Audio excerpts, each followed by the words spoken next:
பத்தி பார்க்க போறோம். லாஸ்ட் வீடியோ நம்ம சிஎஸ்கேயோட டார்கெட் பிளேயர்ஸ்லாம் பத்தி பேசியிருந்தோம் நிறைய விஷயங்கள். ஸோ எஸ் நான் என்னோட சஜஷன்லாம் கொடுத்துருந்தேன்.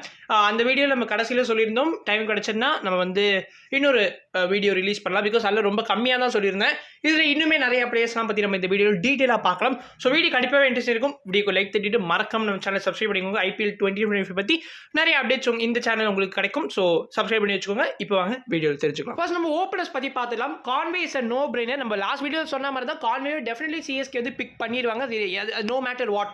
அதுக்கப்புறம் ரச்சின் ரவீந்திரா ஸ்லைட் சான்சஸ் இருக்குன்னு நான் சொல்லியிருப்பேன்.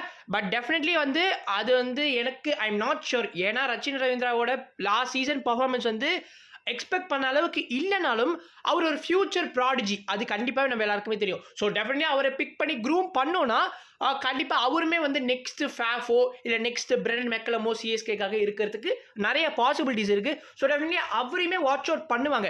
இன்கேஸ் ரச்சின் ரவீந்திரா இல்லைனா இப்போ ரீசெண்டாக சோஷியல் மீடியாவில் இன்னொரு பேர் அடிப்படுது சிஎஸ்கே பற்றிலாம் பேசுகிறப்போ. ஸோ எவன் லூஸ் பார்த்தோன்னா ரீசெண்டாக சீக்காவோட மார்க் ஆக்ஷனில் வந்து நம்ம சீக்கா வந்து அவரை பிக் பண்ணியிருந்தார். அண்ட் அதே கேலிபரில் உள்ள பிளேயர் தான் டுவேன் ஸ்மித்துமே நம்ம பார்த்துருப்போம் சிஎஸ்கேல. ஸோ அந்த 2014 அந்த டைம் பீரியடில் இருந்தவர் அவர். ஸோ கிட்டத்தட்ட ஒரு டெக்கேட் கழிச்சு திரும்ப அதே மாதிரி ஒரு பிளேயர் நம்ம சிஎஸ்கேல பார்த்தோம்னா ரொம்ப நல்லா இருக்கும்னு எனக்கு தோணுது. ஸ்பின்னர்ஸ்லாம் பாரபட்சம் பார்க்காம அடிப்பாரு.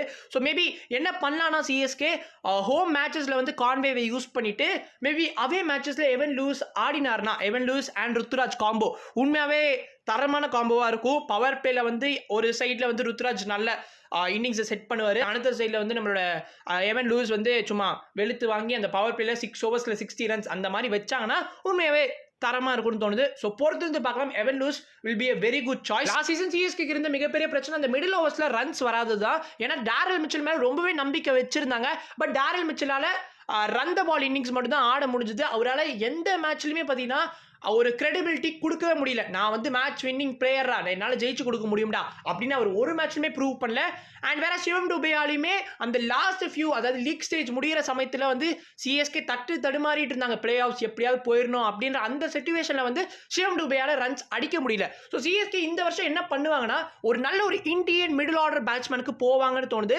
தீபக் குட்டா இஸ் வெரி குட் ஆப்ஷன் இப்போ சோஷியல் மீடியாவில் பேசிக்கிறாங்க. அண்ட் அதே சமயத்தில் நிதிஷ் ராணா அவரை வந்து நோட் பண்ணிக்கோங்க, அவருமே சான்சஸ் இருக்கு. பட் கேட்கறதா அந்த ஸ்டேட்மெண்ட் சொல்லியிருந்தாங்கன்னு நினைக்கிறேன். நிதிஷ் ராணாவை கண்டிப்பாக நாங்கள் வந்து பிக் பண்ணுவோம், பிட் போடுவோம் அப்படின்னு வந்து ஒரு ஸ்டேட்மெண்ட் சொல்லியிருந்தாங்க. ஸோ அவர் கிடைக்கிறது கொஞ்சம் கஷ்டம் தான். அதே சமயத்தில் தீபக் குட்டா எடுத்துக்கிட்டோன்னா எஸ் கம்பேரிட்டிவ்லி அவர் வந்து ஈஸியாகவே சீப்பராகவே கிடைப்பாரு.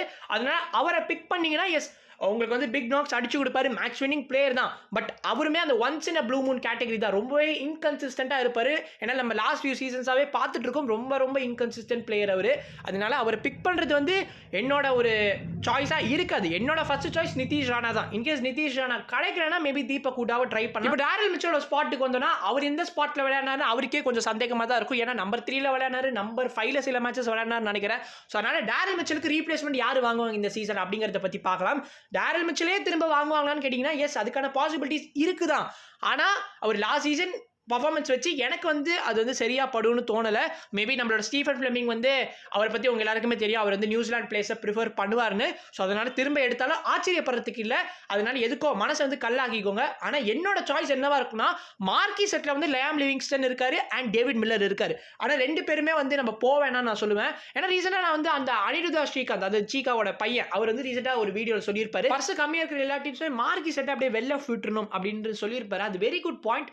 ஏன்னா மார்க்கி செட்டில் போகிற எல்லா பிளேயர்ஸுமே ஹை ப்ரைஸ்டாக தான் இருப்பாங்க.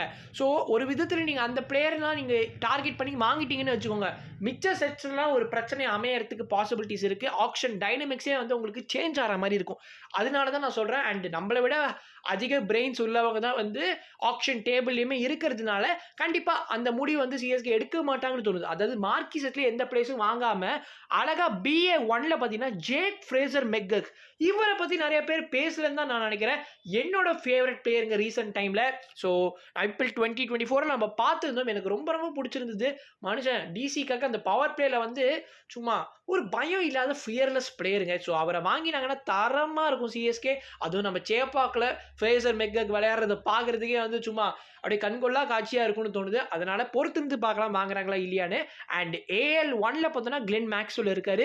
எஸ் கிளென் மேக்ஸ்வெல் வந்து சிஎஸ்கே எல்லா ஆக்ஷன்லையும் வந்து ப்ரிஃபர் பண்ணியிருக்காங்க. இன்கேஸ் சிஎஸ்கே வந்து நான் சொன்ன மாதிரி மார்க்கி செட்டில், லியாம் லிவிங்ஸ்டன், டேவிட் மில்லர், அதுக்கப்புறம் நான் சொன்ன மாதிரி ஜேக் ஃப்ரேசர் மெக்கக், இன்னுமே சில மிடில் ஆர்டர் ஹிட்டர்ஸ்லாம் இருக்காங்க. இவங்க யாருக்கு போறேன்னா அவங்க யாருக்காக வெயிட் பண்ணிட்டு இருக்காங்க, எதுக்காக பர்ஸை வந்து சேவ் பண்ணிட்டு இருக்காங்க நம்ம எல்லாருக்குமே தெரியும். எஸ், மேக்ஸ்வெல்காக தான். ஸோ மேக்ஸ்வெல் வந்து ஆல் அவுட் போக பார்ப்பாங்க சிஎஸ்கே இந்த வாட்டி.